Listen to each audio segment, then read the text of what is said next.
do an update on the body count. Today's day 17 of the Russian invasion of Ukraine, of the rape of Ukraine, of the Russian rape of Ukraine. Today is March the 12th, 2022. By my calculations, there's at least 21,000 people that have been killed in this conflict. At least 21,000 have been killed. Again, this is day 17, so we're seeing over 1,000 people get murdered every day. 12,000 Russian troops have been killed, 3,000 Ukrainian troops have been killed, and 6,000 civilians have been killed. And I believe that these are low estimates. The United Nations had said that there's 1,500 civilian casualties, because I've seen a number where it said 500 something, but Mariupol's death toll has surpassed 1,500. In Mariupol alone, you've had 1,582 civilian deaths. And that's after 12 days. So this is 5 days ago. So in one city, you've seen 1,582 people who were killed. They're having to dig mass trenches for mass graves.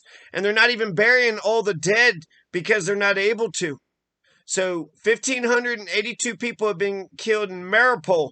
Mariupol has not fallen. Surprisingly, Mariupol has not fallen. But if you were just to take, 1,500 number, which is, 1,582 is the number, but multiply by 4, there's more than 4 cities that's being under attack. But so again, low estimate, 6,000 civilians have probably been killed. I mean, they're in Kherson. They're about to attack Kiev.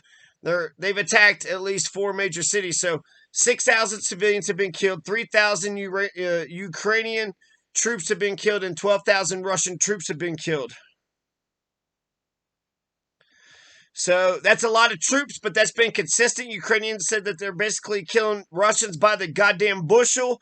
Russia has only confirmed 500 losses, several days ago. But, of course, I think what you could trust is the Ukrainians saying how many Ukrainians have been killed and the Russians saying how many Russians.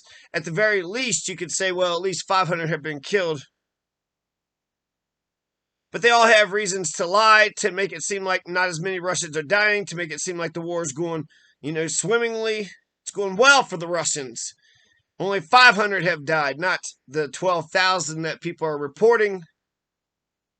3,000 Ukrainian soldiers have been killed, but I've also heard that people don't know, nobody knows anything. 44-year-old Viktor Dudar.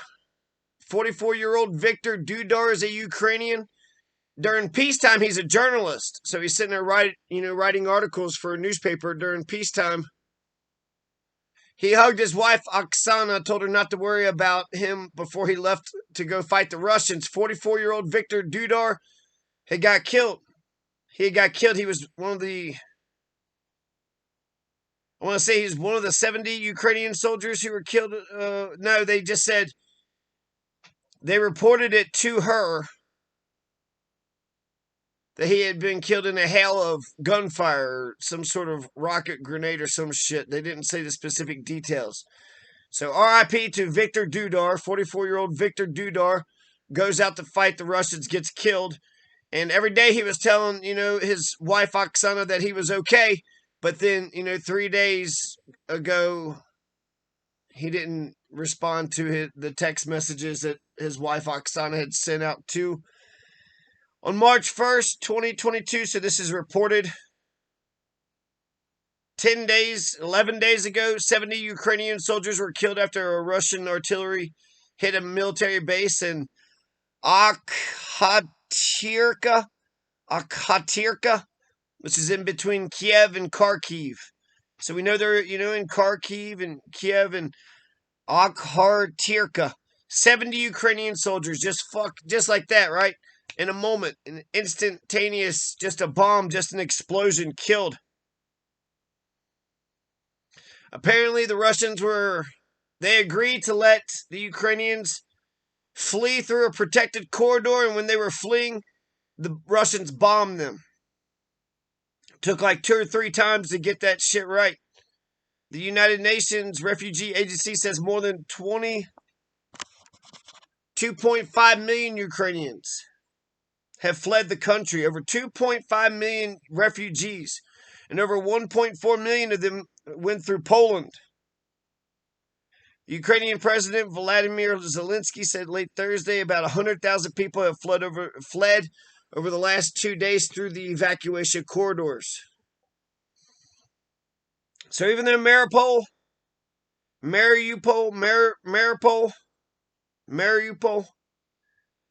even though Mariupol is surrounded, it hasn't fallen. It hasn't fallen.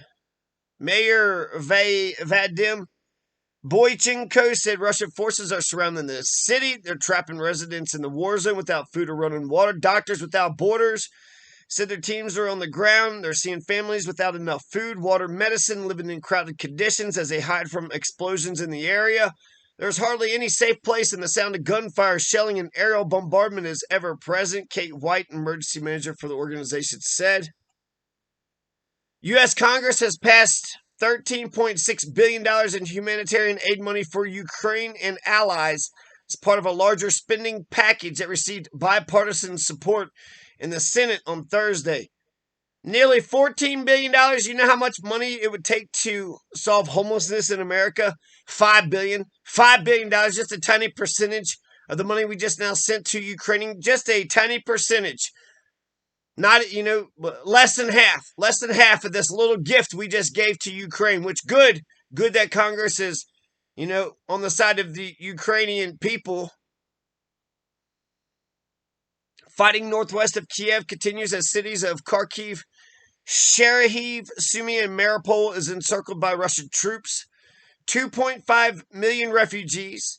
The World Health Organization said that they verified 29 attacks on healthcare facilities, workers, and ambulances in Ukraine, which have killed 12 people and injured 34. So there's war crimes. There's war crimes. The United Nations Human Rights Office confirmed 564 civilian fatalities, 982 civilian injuries in the conflict, which is likely an undercount. The office said the mayor of Mariupol has been abducted. They're shelling. I love, isn't that nice, shelling? Oh, just, shucking, just shelling. They're bombing the shit out of the southern city of Mykolaiv, caused windows to blow out a cancer hospital. So Russians are blowing the shit out of cancer hospitals, and in Mykolaiv, Mykolaiv. Several residential buildings are also damaged from the shelling. Russian forces attempted to circle the city. The news came 2 days after Russian forces bombed a maternity hospital in Mariupol, killing 3, including a child. It's shit's war crimes. They're bombing goddamn hospitals, maternity wards, children. Ukrainian Deputy Prime Minister Irina Vereshchuk said some 1,300 civilians have been killed. Just in Mariupol alone, we've got over 1,500, 1,582 have been killed in Mariupol alone. Civilians, not the troops, not Russians or 20,000 fighters in the International Legion, including 100 Americans. UK threatened to court-martial any veteran who went to Ukraine to fight. 20,000 fighters in the International Legion, including 100 Americans. So there you go. There's an update. Today is March 12th, 2022. Day 17. 12,000 Russian soldiers have been killed. 3,000 Ukrainian soldiers have been killed. 6,000 civilians have been killed so far. That's 21,000 deaths. That's 21,000 deaths. That's over 1,000 people are being killed every day, with the majority of them being Russians. So Putin's war is killing, a lot of Ukrainians, a lot of innocent Ukrainians, but they're also killing a lot of Russians too.